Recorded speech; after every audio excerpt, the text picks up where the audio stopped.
This is a read aloud of Wonder, pages 19 through 23. And the chapter is called Jack, Will, Julian, and Charlotte. We followed Mr. Tushman into a small room across from Mrs. Garcia's desk. He was talking as he closed the door into his office, and he sat down behind the big desk, though I wasn't really paying much attention to what he was saying. I was looking around at all the things on his desk. Cool stuff like a globe that floated in the air and a Rubik's type cube made with little mirrors. I liked his office a lot. I liked that there were all these neat little drawings and paintings by students on the walls, framed like they were important. Mom sat down in a chair in front of Mr. Tushman's desk, and even though there was another chair right next to hers, I decided to stand beside her. "Why do you have your own room and Mrs. G doesn't?" I said. "You mean, why do I have an office?" asked Mr. Tushman. "You said she runs the place," I said. "Oh, well, I was kind of kidding. Mrs. G is my assistant." "Mr. Tushman is the director of the middle school," Mom explained. "Do they call you Mr. T?" I asked, which made him smile. "Do you know who Mr. T is?" he answered. "I pity the fool," he said in a funny, tough voice, like he was imitating someone. I had no idea what he was talking about. "Anyway, no," said Mr. Tushman, shaking his head. "No one calls me Mr. T, though I have a feeling I'm called a lot of other things I don't know about. Let's face it, a name like mine is not so easy to live with. You know what I mean?" Here, I have to admit, I totally laughed because I knew exactly what he meant. "My mom and dad had a teacher called Miss Butt," I said. "Hoggy," said Mom, but Mr. Tushman laughed. "Now that's bad," said Mr. Tushman, shaking his head. "I guess I shouldn't complain. So, hey, listen, August, here's what I thought we would do today." "Is that a pumpkin?" I said, pointing to a framed painting behind Mr. Tushman's desk. "Augie, sweetie, don't interrupt," said Mom. "You like that?" said Mr. Tushman, turning around and pointing at the painting. "I do too. And I thought it was a pumpkin too until the student who gave it to me explained that it's actually not a pumpkin. It is. Are you ready for this? A portrait of me. Now, August, I ask you, do I really look that much like a pumpkin?" "No," I answered, though I was thinking yes. Something about the way his cheeks puffed out when he smiled made him look like a jack-o'-lantern. And just as I thought that, it occurred to me how funny that was. Cheeks, Mr. Tushman. And I started laughing a little, and I shook my head and covered my mouth with my hand. Mr. Tushman smiled like he could read my mind. I was about to say something else, but then all of a sudden, I heard other voices outside the office. Kids' voices. I'm not exaggerating when I say this, but my heart literally started beating like I had just run the longest race in the world. The laughter I had inside just poured out of me. The thing is, when I was little, I never minded meeting new kids because all the kids I met were really little too. And what's cool about really little kids is that they don't say stuff to try to hurt your feelings, even though sometimes they do say stuff that hurts your feelings. But they don't actually know what they're saying. Big kids, though, they know what they're saying. And that is definitely not fun for me. One of the reasons I grew my hair long last year was that I liked how bangs covered my eyes. It helps me to block out the things I don't want to see.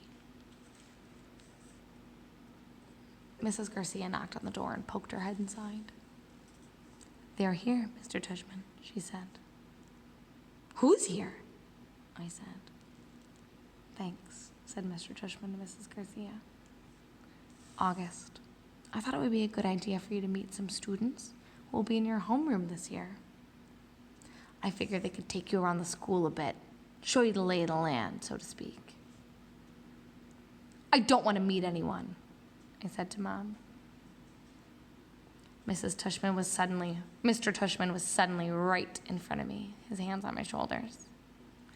He leaned down and said very softly in my ear, "It'll be okay, August.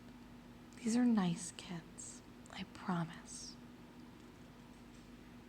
"You're gonna be okay, Augie," Mom whispered with all her might. Before she could say anything else, Mr. Tushman opened the door to his office. "Come on in, kids," he said, and walked 2 boys and a girl. None of them looked at me or Mom. They stood by the door looking straight at Mr. Tushman like their lives depended on it. "Thanks so much for coming, guys, especially since school doesn't start until next month," said Mr. Tushman. "Have you had a good summer?" All of them nodded, but no one said anything. Great, said Mr. Tushman. "So guys, I wanted you to meet August, who's coming to be a new student this year. August, these guys have been students at Beecher Prep since kindergarten, though. Of course, they were in the lower school building, but they know all the ins and outs of the middle school building. But the middle school program. I'm going to read that sentence again. August. This is August, who's going to be the new student this year. August. These guys have been students at Beecher Prep since kindergarten, though. Of course, they were in the lower school building, but they know all the ins and outs of the middle school program. And since you're all in the same homeroom, I thought it would be nice if you got to know each other a little before school started, okay?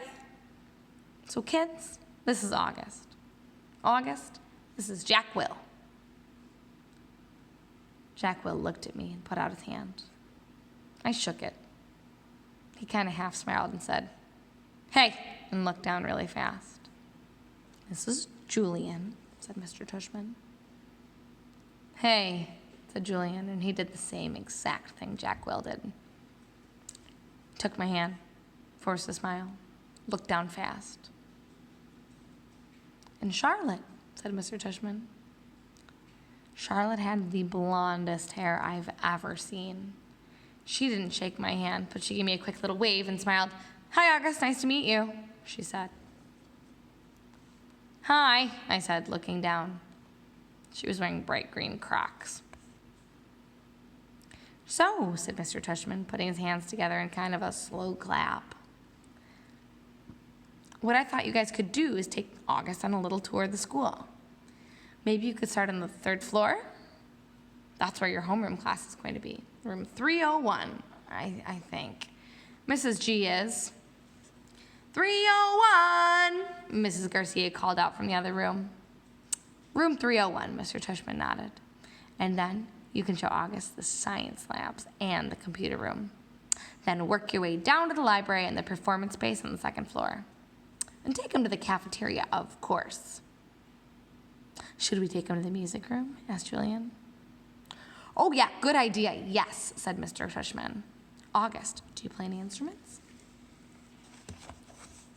"No," I said. It wasn't my favorite subject on account of the fact that I don't really have any ears. Well, I do, but they don't exactly look like normal ears. "Well, you may enjoy seeing the music room anyway," said Mr. Tushman. "We have a very nice selection of percussion instruments." "August, you've been wanting to learn to play the drums," Mom said, trying to get me to look at her. But my eyes were stuck to the bottom of Mr. Man. "August, you've been wanting to learn to play the drums," Mom said, trying to get me to look at her. But my eyes were covered by my bangs, and I stared at a piece of old gum that were stuck to the bottom of Mr. Tushman's desk. "Great, okay, so why don't you guys get going? said Mr. Tushman. Just be back here in... He looked at Mom. Half an hour, okay? I think Mom nodded. So is that okay with you, August? He asked me. I didn't answer. Is that okay, August? Mom repeated. I looked at her now. I wanted her to see how mad I was at her. But then I saw her face and I just nodded. She seemed more scared than I was. The other kids had started out the door, so I followed them. See you soon, Mom said, her voice sounding a little higher than normal. I didn't answer her.